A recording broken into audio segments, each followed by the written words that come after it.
Velkommen alle sammen. Alcohol, my favorite. Now before anyone whines and complains about alcoholism, yes, that's true. Alcohol is bad to most people in the world, but there is a specific ethnicity that can handle their alcohol a lot better than others. I think we all know which ones those are and are not. Approximately 8% of people have a mutation in a gene such that when they drink alcohol, offsets all that sedative property, and they could just go and go and go. This is the person who's doing a case a day or at the party and just shot for shot and just looking like they're improving in function. In certain Scandinavian countries, Northern European countries, this gene tends to be more prevalent. So there you go. This is not just bro science. We, as the Norse and Germanic peoples, have an immense history of alcohol in our culture, not only for just being social and celebration and things like that, but also as a part of our spirituality and religion. And this video is going to go over all those sources, from our mythology to our most famous stories from the Viking Age and the traditions that have still lasted until this day.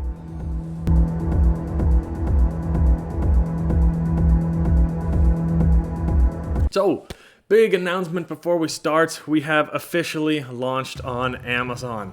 Like a lot of the rest of you, I'm tired of, how hard it is to find a good drinking horn, cringy designs on bad quality, stinky horns made in China, and making some drop shipper on Amazon rich. As always, everything in our shop is based on the archaeological finds or written sources from the Viking Age, and our horns are coated with either food-grade oil and conditioner or resin on the inside, so it stays fresh for long-term use. And for launching just this next week only, these and all the jewelry on the Amazon store is 50% off. I'm actually losing money on that just because I wanted to get a little boost in the algorithm on the start, so we have a chance against the massive producing factories. So if you use Amazon and are interested, the lowest prices are going to be offered on those items there. Only catch is you guys are going to have to go and search with the keywords yourselves. I'm not going to post a link down below for now, just because it helps the algorithm, like I said, so we have a fighting chance at the start. So yeah, if you see the listings, it shouldn't be too hard to find. Now, back to the video. If you would like to see a video about what the sources on drinking horns say in the Viking Age, I did one earlier in the year, and there is some really fascinating spiritual stuff about drinking horns specifically. But in this video, we are just speaking about alcohol in general. So on to the sources. Here we go. So in the Viking Age, it's important that we look at the terms for alcohol to see actually what they drank. What did they drink? Easy question. We basically find three main types of booze mentioned in the Norse sources: öl, bjór, and mjöður. Here's a little fun text from Alvismal, by the way, showing how the different figures in Norse mythology referred to alcohol by its different names. We also have the Old Norse word lýð, which is like a poetical way of saying a strong alcohol, basically. However, important to know the distillation process to make the high percentage alcohol that we have today, like the liquor, that was not actually discovered until around the 14th century. So the strongest alcohol in the Viking Age would have been like a mead or a strong fruit wine, probably not more than 20% alcohol. However, all the people think that the only thing Vikings ever drank is mead. They would be getting diabetic very quickly from that. Mead is very sweet. Also, honey is very hard to come by, and it would be expensive. And it would have been reserved for very special occasions or religious ceremonies, specifically, as I will speak about in a minute. But let's talk about öl mostly, because that is the one that is referred to as most in the Viking Age sources. So beer or ale.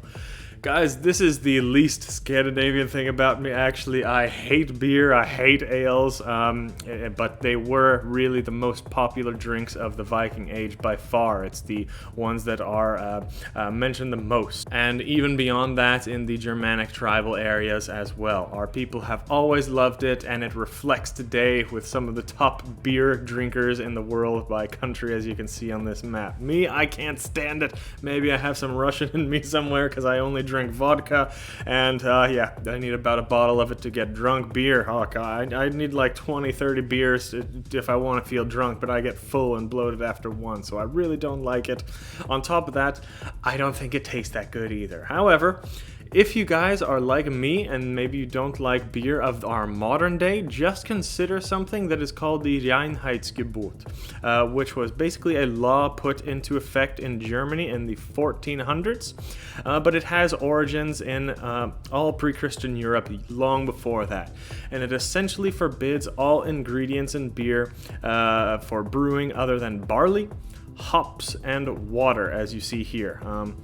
And we basically have the same brewing practice in place still today. This is largely how we make our beers today as well. Not much has changed.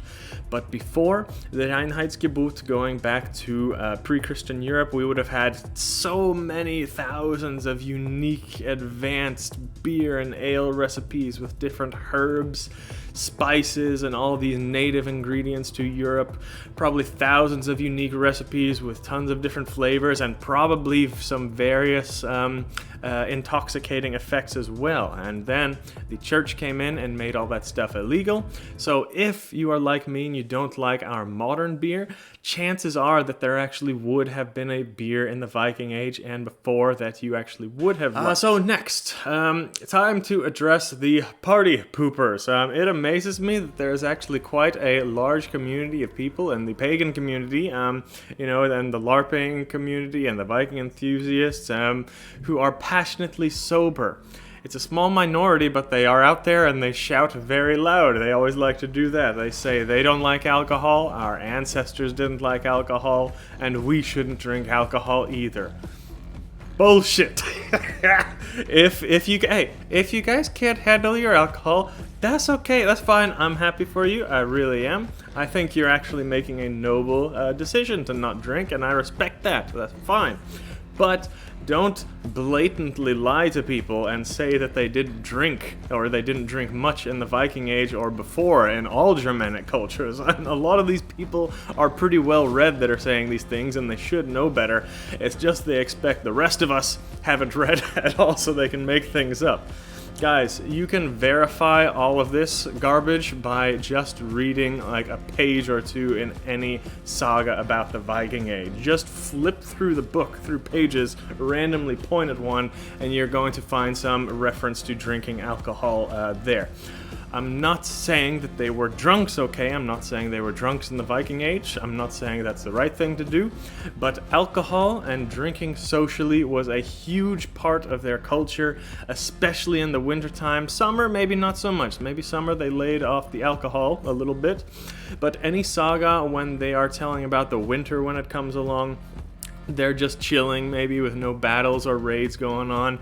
The time was spent feasting and drinking. Oftentimes, complete chapters of these sagas from the Viking Age, just as we will speak about, two bros, two friends, two brothers, drinking all winter and giving each other gifts and brotherly bonding, things like that. This is not just a Norse thing in the Viking Age, but a Germanic thing too that unites all of us in bromance, okay? There are thousands of examples in the sources about this that you can find.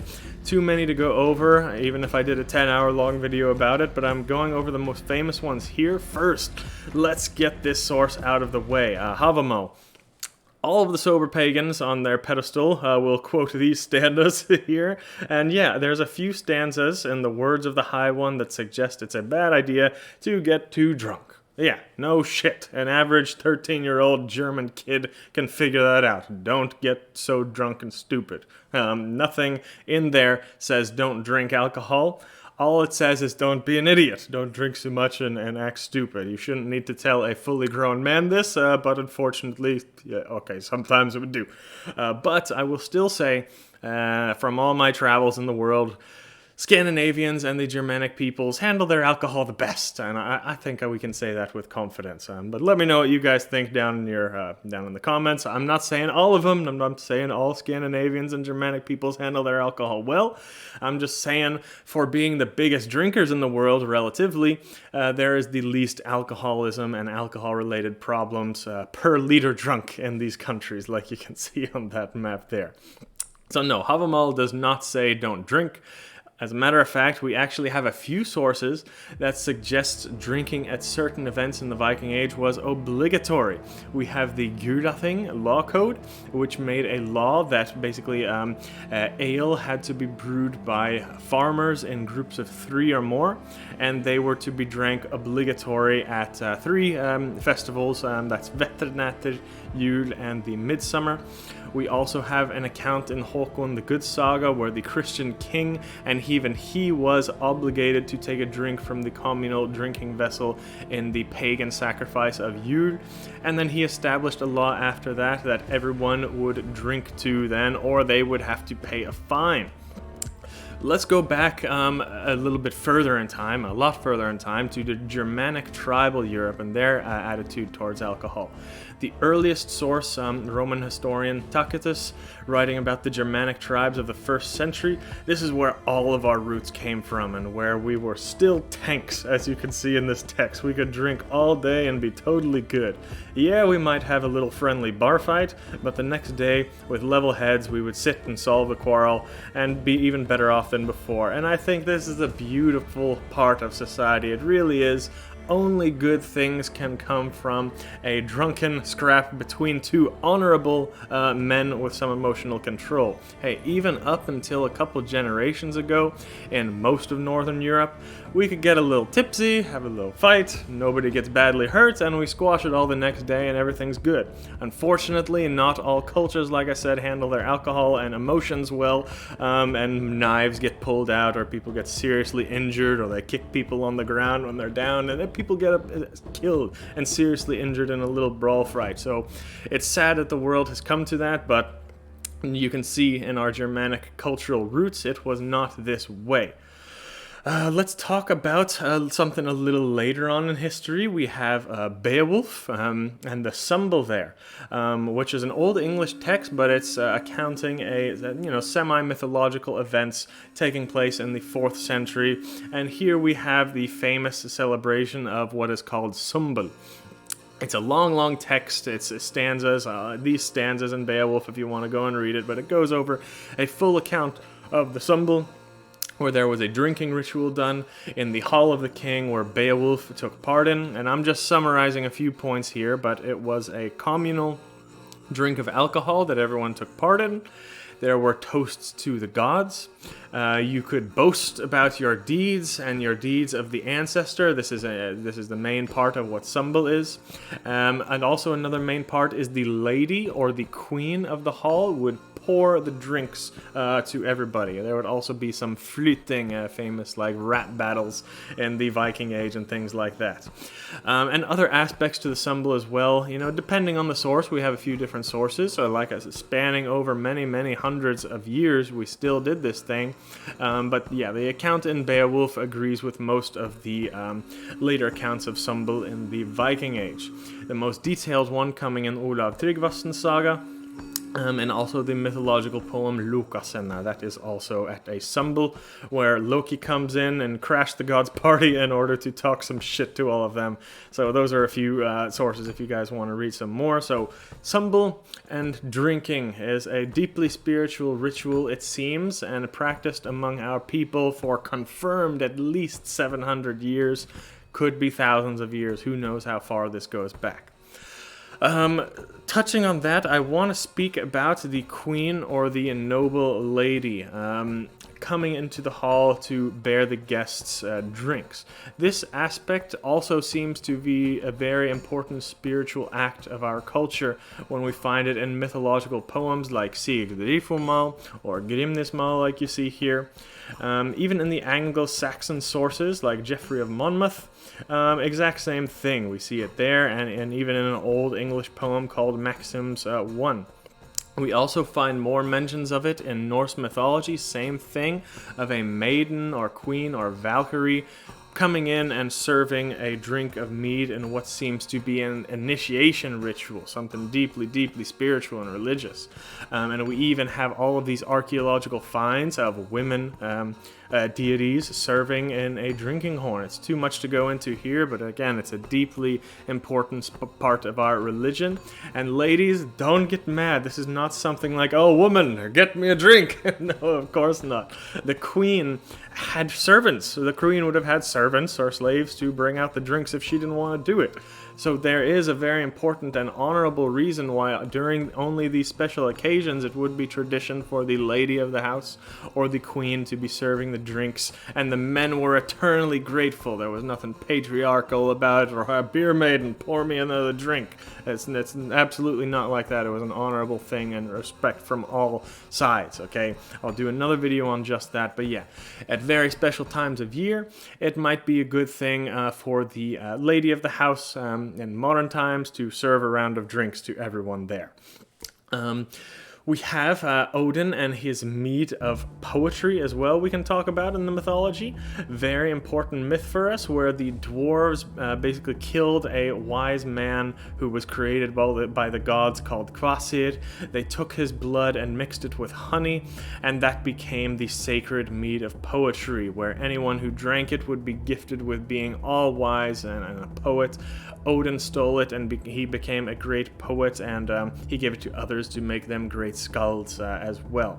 So that myth is deeply symbolic with a lot of hidden meaning in there. I'm working on a video about that, and also a drinking horn to go along with it, so stay tuned for that in the next couple months.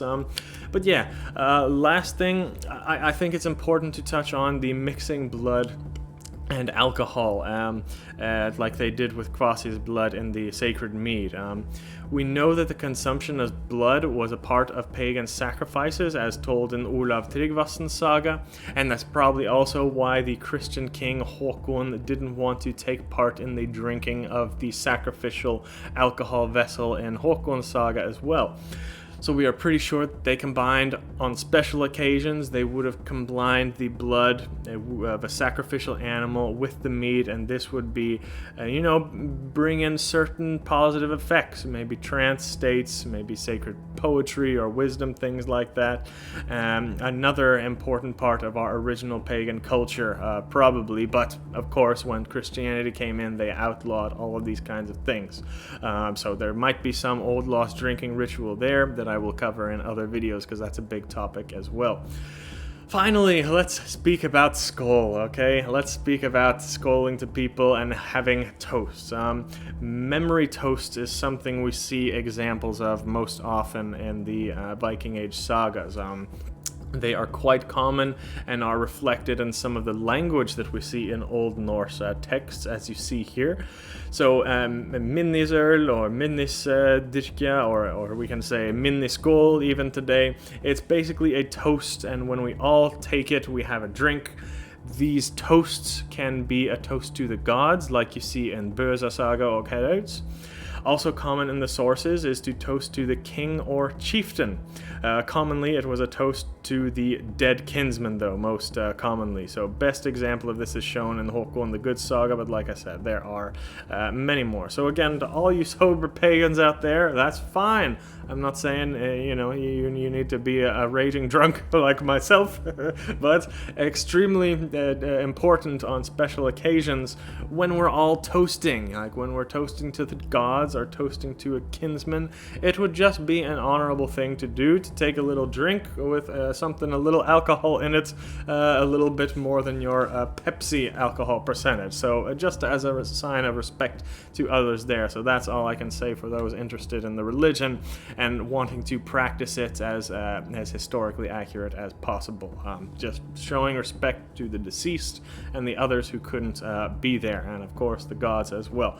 So that's it. Hope you guys enjoyed. Like I said, check out the Amazon shop for the next week only. That's when the deals are going to be the lowest they will ever be set at for my shop. But that's about it. Hope this helped and gave some wisdom into the past. But that's all for today. Vi ses nästa gång.